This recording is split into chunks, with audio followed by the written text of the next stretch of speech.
Buenos días. Me acabo de terminar este fin de semana la lectura de un libro que a mí me pareció realmente apasionante, escrito por Francesca Gini, una italiana profesora de Harvard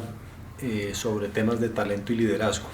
Y el planteamiento de Francesca en su libro que se llama Rebel Talent, Talento Rebelde,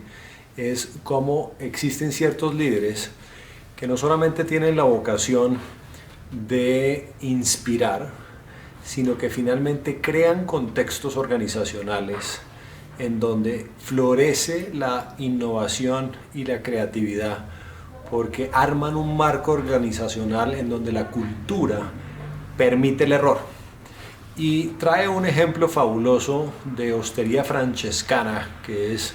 un restaurante en Modena liderado por este magnífico chef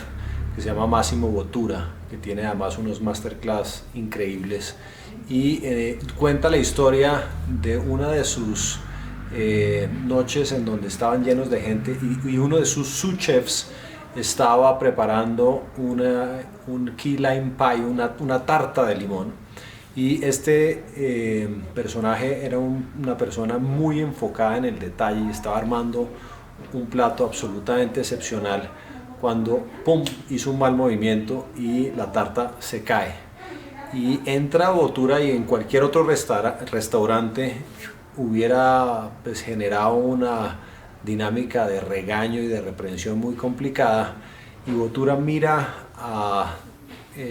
su chef de origen japonés, mira el postre y le dice: creo que acabamos de encontrar una nueva forma de presentar este postre. Y hoy, años después, ese postre en la carta de Bottura aparece como ups, se me cayó la tarta de limón, y es un key lime pie deconstruido. Y es no solamente muy famoso, es el postre más famoso que tiene el restaurante. Ahora, eso solo lo hace gente que tiene una altísima empatía por los esfuerzos de su gente, que entiende que eventualmente los errores generan y se generan simplemente por ser humanos,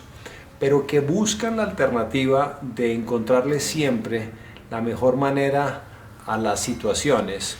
para desde ahí fabricar nuevas opciones de producto o de servicio que se vuelven incluso un modelo de negocio futuro rentable, sólido y viable. Ahora, toda esta historia simplemente para que ustedes que están buscando empleo y que están revisando opciones en el mercado se fijen muy claramente en el modelo cultural de la organización a la que apelan y en el tipo de liderazgo. Hay líderes que incluso ahora que estamos saliendo de pandemia se quedaron anclados en el pasado y tienen una muy pobre vocación por el riesgo.